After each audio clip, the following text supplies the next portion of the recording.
Hello नमस्कार दोस्तों, हमारे YouTube चैनल में स्वागत है। तो आज देखिए हम आपको अगली क्लास पढ़ाएंगे। तो हम आपको इससे पहले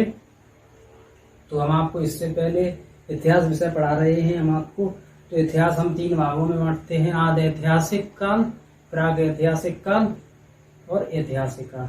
आदि ऐतिहासिक काल, प्राग ऐतिहासिक और ऐतिहासिक काल। तो आदि ऐतिहासिक काल क्या कहलाता है? आदि ऐतिहासिक काल जिसमें मानव पढ़ना लिखना नहीं जानता था, आदि ऐतिहासिक काल कहलाता। जिसमें मानव पढ़ना लिखना नहीं जानता था, आदि ऐतिहासिक काल कहलाता। और प्राग ऐतिहासिक काल जिसमें मानव लिखना तो जानता था, लेकिन जो साक्ष्य में लिखना तो जानता था मानव, लेकिन पढ़ना नहीं जानता था उस समय। मतलब उन साक्ष्यों को पढ़ा नहीं जा सका है।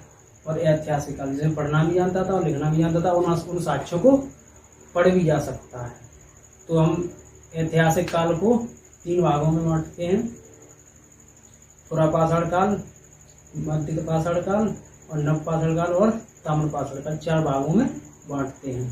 तो पुरापाषाण काल में क्या है दोस्तों? पुरापाषाण काल, मध्य पाषाण काल, नवपाषाण काल और ताम्रपाषाण काल। तो हमने आपको पुरापाषाण काल और मध्य पाषाण काल और नवपाषाण काल पढ़ा दिए। हम आपको आज ताम्रपाषाण काल पढ़ाएंगे, तो आगे देखेंगे। तो पुरापाषाण काल में क्या था, एक बार रिवीजन करेंगे। पुरापाषाण काल में इसमें मानव बड़े हथियारों का, पत्थर के बड़े औजारों का प्रयोग करता था। और इस समय ही पुरापाषाण काल में मानव ने आग की खोज की थी और क्या किया था, और चित्र बनाना भी जानता था। इसी काल में चित्र बनाना भी सीखा था मानव, ठीक है। और फिर देखेंगे मध्य पाषाण काल में। तो मध्य पाषाण काल में क्या किया था मानव ने? इसमें माइक्रोलैथिक यानी छोटे औजारों का प्रयोग करता था, और इसी काल में मानव ने माइक्रोलैथिक, और इसी काल में मानव एक और थोड़ा याद नहीं आ रहा है। इसी काल में मानव ने अंतोष्टि कार्यक्रम यानी अंतिम संस्कार का किया था। और इसी काल में अस्थिपंजर मिले हैं मानव के।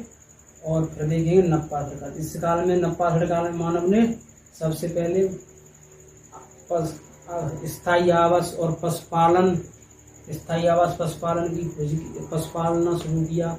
और इसी काल में मानव सभ्य हुआ, और इसी काल में मानव ने। तो आगे आज हम देखेंगे। आगे तो हमारे एक नोट पॉइंट में है मेहरगढ़। यह पाकिस्तान के एक बलूचिस्तान में स्थित है। पाकिस्तान के बलूचिस्तान में स्थित है। यहाँ से सर्वप्रथम 7000 ईसा पूर्व में सुलेमान और कृता पहाड़ियों के बीच कृषि के साक्ष्य जौ एवं गेहूं मिले हैं। सबसे पहले कहाँ मिले? मेहरगढ़ में। कहाँ से? पाकिस्तान के बलूचिस्तान से क्या मिले हैं? जौ एवं गेहूं के साक्ष्य सर्वप्रथम।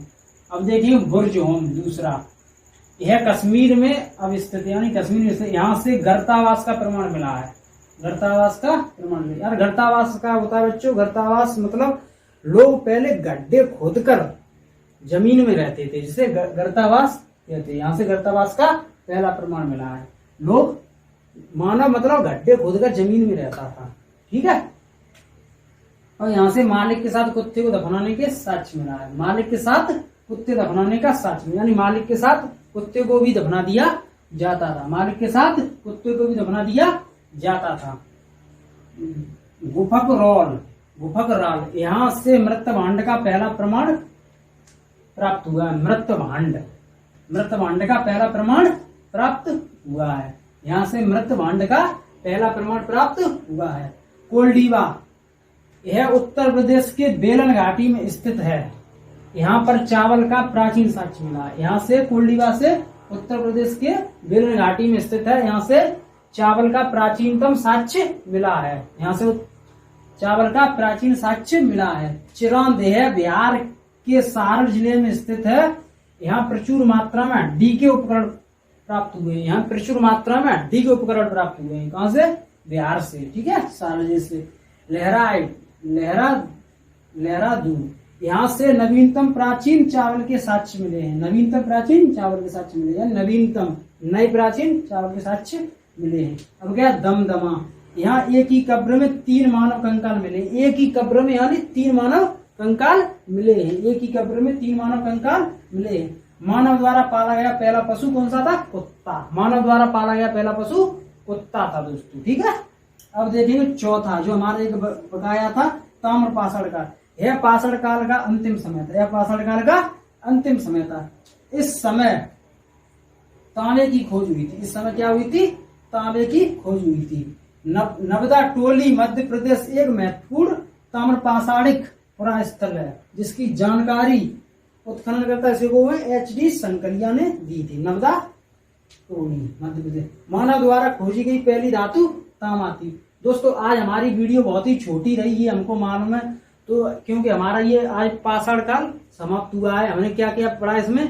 पुरा पाषाण काल, मध्य पाषाण काल और नव पाषाण काल और ताम्र पाषाण काल। अब इसके आगे हम पढ़ेंगे, आपको पढ़ाएंगे सिंधु घाटी सभ्यता, यानी आदि ऐतिहासिक काल में अब हम आगे चलेंगे, जिसमें मानव ने साक्ष्य मतलब कुछ लिखा है जिनको पढ़ा नहीं जा सका। तो हम आगे आपको बताएंगे सिंधु घाटी सभ्यता। तो अगला चैप्टर हमारा कौन सा है? सिंधु घाटी सभ्यता। अगला चैप्टर कौन सा हमारा? सिंधु घाटी सभ्यता। सिंधु घाटी सभ्यता फिर पढ़ेंगे हम हड़प्पा सभ्यता, उसी में हड़प्पा सभ्यता सिंधु घाटी का एक शहर है, उसी में हड़प्पा सभ्यता, और हम उसी में हड़प्पा सभ्यता पढ़ेंगे, उसमें मोहनजोदड़ो पढ़ेंगे, उसी में हम सिंधु घाटी सभ्यता में, और लोथल ये बंदरगाह है, लोथल, रोपड़, और फिर उसके बाद हम पढ़ेंगे ऐतिहासिक काल, जिसमें लिखा भी गया है और उनको पढ़ा भी जा चुका है। साक्ष्य मिले, लिखे भी गए और पढ़ा भी जा चुका है, ठीक है। तो फिर उसमें हम पढ़ेंगे प्राचीन काल, मध्यकाल और आधुनिक काल और नेहरू युग, और उसमें विश्व का इतिहास भी पढ़ेंगे। तो ठीक है दोस्तों, नमस्कार। फिलहाल के लिए आज हमारा वीडियो इतना ही है, छोटा वीडियो रहा वो हमको मालूम है। नमस्कार।